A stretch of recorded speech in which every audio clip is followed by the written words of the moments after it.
April 2026 या दिवशी आहे आपल्या स्वामी महाराजांची पुण्यतिथी बघा. पुण्यतिथी आपल्या घरी अगदी साध्या सोप्या पद्धतीनं पूजा सेवा कशा करायच्या याविषयी, तसेच जे स्वामी भक्त घरी गुरुचरित्राच्या पारायणासाठी बसलेले तर त्यांनी पोती कशी हलवायची, पोती उचलताना कोणते आपल्याला शब्द बोलायचे आहेत, आणि जे पूजेमध्ये आपण जे सामान वापरलेलं असतं बघा, त्या सर्व सामानांचं काय करायचं, वस्तूंचं काय करायचं, या संपूर्ण विषयी माहिती तुम्हाला आजच्या व्हिडिओमध्ये मिळेल. तर तुम्ही हा व्हिडिओ कुठेही स्किप न करता व्हिडिओ शेवटपर्यंत बघा. तुम्ही जर माझ्या चॅनलवर नवीन असाल तर चॅनल लाईक करा, शेअर करा आणि नक्कीच सबस्क्राईब करा. चला आता व्हिडिओला सुरुवात करूया. सर्व स्वामी सेवेकरांना श्री स्वामी समर्थ. तर तुमचं प्रिय LSI चॅनलमध्ये अगदी मनापासून स्वागत आहे. आपल्या स्वामींची पुण्यतिथी आता जवळ आलेली बघा, आणि पुण्यतिथी म्हणजे ह्या दिवशी आपल्या स्वामी महाराजांनी आपला देह होता तो त्याग केला होता, म्हणजेच त्यांनी आपला अवतार बदलला होता बघा.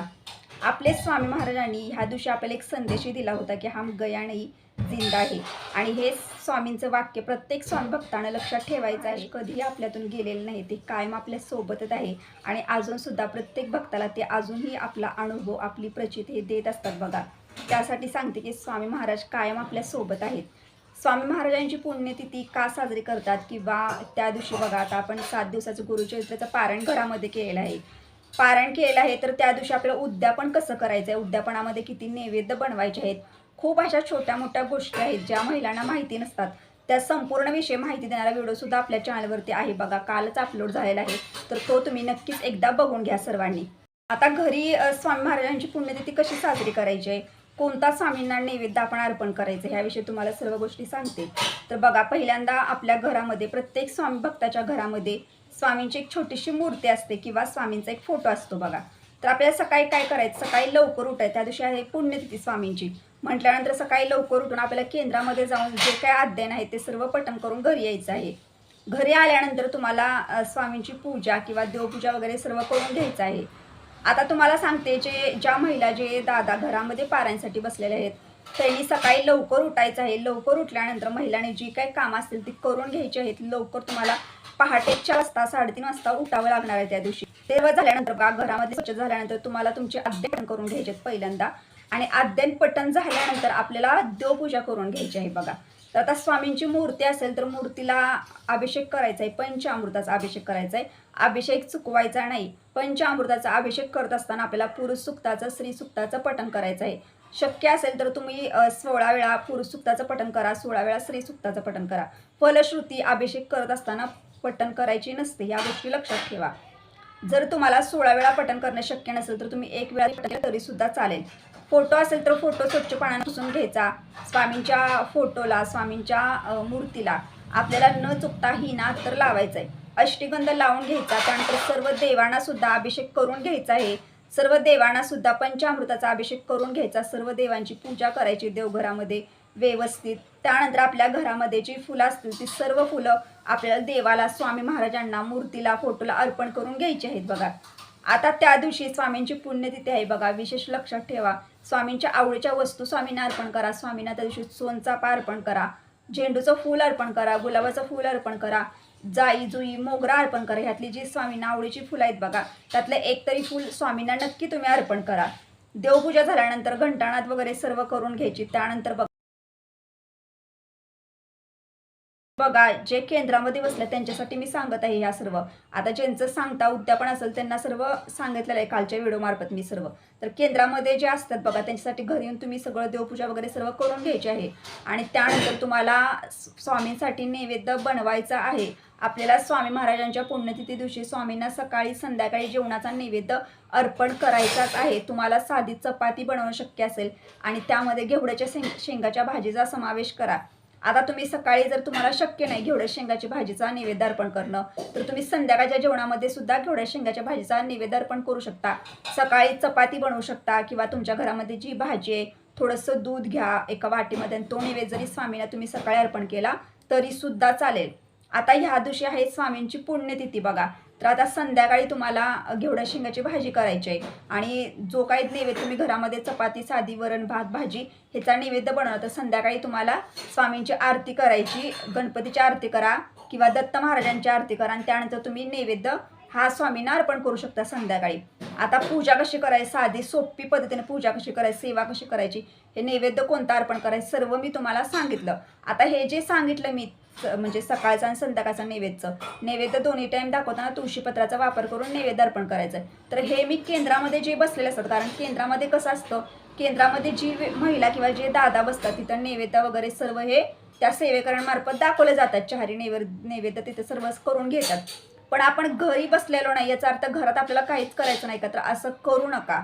जे घरी बसलेले नाही त्यांच्यासाठी मी हे सर्व आता सांगितलं. त्यांनी घरी येऊन हे सगळं नैवेद्य वगैरे बनवायचे आपल्या घरामध्ये आणि पूजा सेवा सर्व करायचे. आता ज्या महिला घरामध्ये बसल्या त्यांच्यासाठी तर मी कालच्या व्हिडिओमार्फत सर्व माहिती व्यवस्थित दिलेलीच आहे. तो व्हिडिओ तुम्ही एकदा बघून घ्या. तर आता इथपर्यंत मी तुम्हाला सर्व सांगितलं. आता जे घरामध्ये बसलेले आहेत, जे केंद्रामध्ये बसलेले आहेत, त्या सर्व स्वामी भक्तांसाठी मी सांगते की ह्या दिवशी आपल्याला सेवासुद्धा खूप महत्त्वाची आहे. स्वामींची पुण्यतिथी आहे बघा. स्वामींना आपल्याकडनं काही हवं नसतं, तर त्यांना हव्या असतात फक्त सेवा, आणि त्या मनापासून करा. तर असं नाही की पुण्यतिथी झाली म्हणजे आपण सेवा करायच्याच नाही की या दिवशी 7 दिवसाचा गुरुचरित्राचा पारायण समाप्ती झाल्यानंतर आपण सेवा करायची नाही, तर सेवा नक्कीच करायची. या दिवशी तुम्हाला स्वामी चरित्र सारामृताचा 1 ते 21 अध्यायांचा एक पाठ घरामध्ये करायचा आहे. तुम्हाला दुपारी करणं शक्य असेल तर दुपारी करा, सायंकाळच्या वेळेला करणं शक्य असेल तर सायंकाळच्या वेळेला करा, किंवा संध्याकाळी 8-8:30ला जरी करणं शक्य असेल तर नक्कीच करा. पण पाठ करा. तुम्ही हे 7 दिवसाचं गुरुचरित्राचं पारायण घरामध्ये केलेलं आहे किंवा सामूहिक पद्धतीनं, एवढा तुम्हाला स्वामींचा अनुभव आलेला आहे, स्वामींचे कृपाशीर्वाद तुम्हाला मिळालेला आहे. तुम्ही खूप नशीबवान आहात की तुम्ही गुरुचरित्राच्या पारायणला बसलेला आहात बघा, आणि तुमच्याकडनं ते निर्विघ्नपणे पार पडलेलं सुद्धा आहे. तर तुमच्यासाठी एवढंच मी सांगत आहे की तुम्ही नक्कीच घरामध्ये ती सेवा करा की स्वामीचरित्र सारामृताचा एक पाठ घरामध्ये करायचाच आहे सर्व स्वामी भक्तांनी. तर आता इथपर्यंत तुम्हाला सर्व माहिती मी दिली. तर आता दुसरी गोष्ट अशी की पारायणची सांगता करत असताना आपण जो नैवेद्य अर्पण करतो बघा, जे 4 नैवेद्य बनवतो, आता कालच्या व्हिडिओमार्फत मी सांगायचं विसरले तुम्हाला, तर त्या नैवेद्यामध्ये तुम्ही कांदा लसूणचा वापर करू शकता. कारण त्या दिवशी आपलं पोथीवाचन सुद्धा सकाळी झालेलं असतं आणि आपण उद्यापन करत असतो, सांगता करत असतो, त्यासाठी आपण नैवेद्य बनवत असतो. तर तुम्ही त्याच्यामध्ये कांदा लसूणचा वापर केला तरी सुद्धा चालू शकतो. तर हे पण मी तुम्हाला सर्व सांगितलं. जे केंद्रामध्ये बसलेले आहेत बघा, आणि त्यांना जर इच्छा असेल तर तुम्ही घरामध्ये एखाद्या ब्राह्मण जोडपाला सुद्धा बोलावून तुम्ही घरामध्ये जेवू घालू शकता त्या दिवशी दिवसभरामध्ये, तुम्हाला जर शक्य असेल, तुमची जर इच्छा असेल तर. किंवा तुम्ही असंही करू शकता की ब्राह्मणाच्या नावाचा शिदा असतो बघा, जो कोरडा शिदा असतो, म्हणजे गूळ घ्यायचा, थोडीशी डाळ, गहू, हे ज्या आपण कोरड्या वस्तू ज्या घेतो त्या सर्व घेऊन एखाद्या मंदिरामध्ये जाऊन ब्राह्मणाला सुद्धा तुम्ही शिदा देऊ शकता. कारण ज्याप्रमाणे आपण पोथीवाचन करतो, ज्याप्रमाणे आपण पारायण करतो, त्याचप्रमाणे आपण अन्नदान करणं हे सुद्धा खूप महत्त्वाचं आहे बघा. स्वामींच्या पुण्यतिथीनिमित्त ज्या स्वामी भक्तांना जी वस्तू दान करणं शक्य आहे त्यांनी नक्कीच करा, यथाशक्ती दान करा. खूप म्हणजे खूप महत्त्व आहे अन्नदान करणं. वस्त्रदान करणारा, दान धर्म करणाऱ्यालाच खूप महत्त्व आहे बघा. ही सेवा खूप महत्त्वाची सेवा आहे. यासाठी ज्या स्वामी भक्तांना जसं शक्य होईल तसं तुम्ही अन्नदान ह्या दिवशी करू शकता. आता हे सर्व गोष्टी मी तुम्हाला सांगितल्या. तर आता बघा, आता घरामध्ये ज्या महिला आहेत बघा, त्यांनी म्हणजे पारायण वगैरे केलेलं आहे, त्यामुळे पोथी वगैरे घरामध्ये आहे, ग्रंथ वगैरे. तर तुम्हाला आता तो हलवायचा आहे ग्रंथ. तर कसा हलवायचा, तर आता तुम्हाला ह्याविषयी सुद्धा व्यवस्थित माहिती देणं खूप महत्त्वाचं आहे. कारण तुम्ही 7 दिवसाचं पारायण घरामध्ये केलेलं आहे. तुमच्या घरामध्ये दत्त महाराजांचा, साक्षात दत्त महाराजांचा, स्वामी महाराजांचा वास आहे बघा. ज्या घरामध्ये पोथी वाचन होत असतं गुरुचरित्र या ग्रंथाचं, त्या घरामध्ये स्वामी महाराजांचा, दत्त महाराजांचा वास असतो. त्या व्यक्तीला ह्या 7 दिवसामध्ये स्वामी महाराज संकेत देत असतात. आणि ते संकेत कोणते हे सुद्धा माहिती व्हिडिओ चॅनलवरती आहे बघा. ह्याच्यासाठी मी तुम्हाला ह्या गोष्टी सांगत आहे. कारण काही वेळेला काय होतं की आपण सेवा करत असतो आणि सेवा करण्यामध्ये आपण इतकं मग्न असतो की आपल्याला स्वामीने दिलेले संकेत सुद्धा समजत नाही, आपण ते वेळी ओळखत नाही. यासाठी मी व्हिडिओ बनवलेला आहे बघा चॅनलवरती, तो एकदा नक्की तुम्ही बघून घ्या. तर आता पोती आपल्याला डायरेक्ट उचलायच्या का, आता समजा सांगता झाली, उद्यापन झालं, आता नैवेद्य वगैरे सर्व दाखवलंय, तर लगेच पोती उचलायची का, तर लगेच पोती वगैरे तुम्हाला उचलायची नाही. तर पोती तुम्ही कधी उचलू शकता स्वामी पुण्यतिथी दिवशी, तर तुम्ही पोती सायंकाळी 5, 5:30, 6च्या दरम्यान तुम्ही पोती म्हणजे ग्रंथ उचलू शकतात. पण ग्रंथ उचलण्याच्या आधी आपल्याला काही असे शब्द बोलावे लागतात. असा डायरेक्ट ग्रंथ उचलायचा नसतो, हातामध्ये घ्यायचा नसतो. त्याची सुद्धा काही पद्धत आहे बघा. गुरुचरित्र हा 5वा वेद मानला गेला आहे. आता मी तुम्हाला सांगते की पूजा मांडणी केली असती बघा, आपण त्या पूजा मांडणीच्या वस्तूचं काय करायचं, ग्रंथ कसा उचलायचा, कोणते शब्द बोलायचे, याविषयी आता थोडक्यात तुम्हाला सांगते. तर आता आपल्याला हे सर्व कधी करायचे आहे, संध्याकाळी 5, 5:30, 6च्या आधी करून घ्यायचं आहे. म्हणजे 5, 5:30, 6पर्यंत तुम्ही करू शकता हे सर्व. तर पहिल्यांदा आपल्याला पोती उचलायच्या वेळेला आपल्याला दिवा, धूप, आरती सर्व लावून घ्यायचं स्वामींजवळ. अगरबत्ती लावायची आणि त्यानंतर स्वामींना मुजरा करायचा. स्वामींना मुजरा करून स्वामींना क्षमा प्रार्थना करायची बघा. क्षमा प्रार्थना का करायची, तर ह्या 7 दिवसामध्ये माझ्याकडनं काही नियमाचं उल्लंघन झालं असेल, काही नियम माझ्याकडनं चुकला असेल किंवा काही वेळेला कुणाला जर अपशब्द गेले असतील किंवा काही वेळेला माझ्याकडनं काही चुका झाल्या असतील आणि पोथी वाचनामध्ये काही चुकलं असेल, तर ह्यासाठी आपल्याला क्षमा मागायची. माझ्याकडनं तुम्ही निर्विघ्नपणे पारायण पार पाडलेलं आहे आणि अशाच पद्धतीने तुम्ही कायम माझ्याकडनं पारायण करून घ्या. तुमचा एक कृपाशीर्वाद माझ्यावरती राहू दे, तुमचा कृपाशीर्वाद मला मिळू दे आणि मला प्रत्येक संकटातून, अडचणीतून बाहेर काढा. तुमची कायम सोबत मला राहू दे, अशी स्वामींना प्रार्थना करायची. अजून जर तुम्हाला काही गोष्टी बोलायच्या असतील तर नक्कीच बोलू शकता तुम्ही. त्यानंतर प्रार्थना वगैरे करायची आणि त्यानंतर पुन्हा स्वामींना मुजरा करायचा आणि त्यानंतर आपल्याला काय करायचं, तर जिथं पूजा मांडणी आपण केली असती बघा, जिथं पूजा मांडणी केली तिथं साक्षात दत्त महाराजांचा वास असतो. त्या प्रत्येक वस्तू, त्या प्रत्येक गोष्टी स्वामी महाराज असतात बघा. एक ऊर्जा झालेली असते, कारण 7 दिवस आपण तिथं बसून पोथी वाचन केलेलं असतं बघा. प्रत्येक वस्तूमध्ये प्रचंड अशी ऊर्जा निर्माण झालेली असते. जी ऊर्जा आपल्या घरामध्ये असते बघा, पसरलेली असते सर्वत्र. खूप महत्त्वाचं पूजा मांडणी, खूप महत्त्वाचा गुरुक्षेत्र हा ग्रंथ आहे बघा. तुम्ही जे पण आत्ता माझा व्हिडिओ बघत आहेत तर त्यांनी कधी केलं नसेल पारायण, तर त्यांना मी सांगते की नक्की करा एकदा तरी. खरंच तुम्हाला अनुभव स्वामी महाराज नक्की देतील, पण नियम अटींचं पालन करूनच तुम्हाला करायचं आहे. तर आता पहिल्यांदा सांगते की आता पूजा मांडणी काढत असताना बघा, जिथं आपण पूजा मांडणी केली तिथं काहींनी स्वामींचा फोटो ठेवलेला असतो, काहींनी स्वामीची मूर्ती ठेवलेली असते. तर आता प्रत्येक स्वामी भक्ताच्या घरामध्ये, देवघरामध्ये एक मूर्ती असते, त्यामुळे आपण ती मूर्ती 7 दिवसाच्या पारायणासाठी आपण तिथं पूजा मांडणीची तर ठेवलेली असते बघा. आता त्या दिवशी तुम्हाला काय करायचं, पुण्यतिथी आहे म्हटल्यानंतर जिथनं पण आपण फोटो काढणार किंवा मूर्ती उचलणार, मूर्ती तुम्ही काढल्यानंतर मूर्तीला अभिषेक करायचा, मूर्ती स्वच्छ पुसून घ्यायची आणि अष्टगंध ही नात्र लावून देवघरामध्ये जागेवरती मूर्ती ठेवून द्यायची. हे करायचं आहे तुम्हाला त्या दिवशी. असं नाही की तिथनं पूजा मांडण्याची मूर्ती उचलायची आणि आहे तशी देवघरामध्ये ठेवायची नाही. तर जे काय असेल अभिषेक वगैरे ते सर्व करून ठेवायचे. फोटो असेल तर फोटोसुद्धा पुसायचा स्वच्छ पाण्यानं, अष्टगंध ही नात्र लावायचा आणि स्वामींच्या जागेवरती म्हणजे देवघरामध्ये ठेवून द्यायचं आहे. एवढं तुम्हाला मी सांगितलं. तर आता त्यानंतर बघा, कलश जो असतो, जो आपण पूजा मांडणीमध्ये स्थापन केलेला असतो बघा, तर त्या कलशातला जो नारळ असतो, पहिल्यांदा तुम्हाला एक गोष्ट सांगते, नारळ विशिष्ट ऊर्जा आहे बघा या नारळाला. नाही, कारण त्या पूजेच्या प्रत्येक वस्तूमध्ये एक ऊर्जा असते बघा, स्वामी महाराजांचा वास असतो त्याच्यामध्ये आणि ते साक्षात आपल्या घरामध्ये आपण बांधायचा आहे तो नारळ. मी तर तुम्हाला शक्य सांगेल की तो नारळ फोडून वगैरे खाऊ नका तुम्ही किंवा पाण्यामध्ये सुद्धा विसर्जन करू नका. तुम्ही एवढी पूजा केलेली, त्या प्रत्येक वस्तूमध्ये ऊर्जा साठवलेली आहे बघा. ऊर्जा आहे प्रत्येक वस्तूमध्ये, खूप महत्त्वाच्या वस्तू आहेत या. तर तुम्ही काय करा, एक लाल कापड घ्या तुमच्या घरामध्ये जे असेल ते, किंवा लाल कलरचं ब्लाऊज पीससुद्धा असू शकतं बघा महिलांकडं, पण ते नवीन पाहिजे. नवीन घ्यायचं, त्याच्यामध्ये तो नारळ बांधा, त्याला घट्ट गाठ बांधा आणि आपण ज्या म्हणजे घरामध्ये जेव्हा प्रवेश करतो, प्रवेश करणाऱ्या दाराच्या आतल्या साईडच्या चौकटीला तुम्हाला तो अडकून द्यायचा आहे. म्हणजे आतल्या साईडला, म्हणजे जेव्हा आपण बाहेरून आतमध्ये प्रवेश करतो ना, तर आतल्या साईडच्या चौकटीला तुम्ही तो नारळ अडकून द्यायचा आहे. एवढं तुम्हाला करायचं आहे बघा. तर आता हे सर्व सांगितलं तुम्हाला, नारळाचं काय करायचं वगैरे. आता त्या कलशातल्या पाण्याचं काय करायचं ह्याविषयी सांगते. कलशामध्ये जे पाणी आहे ते खूप म्हणजे खूप प्रभावी पाणी आहे बघा.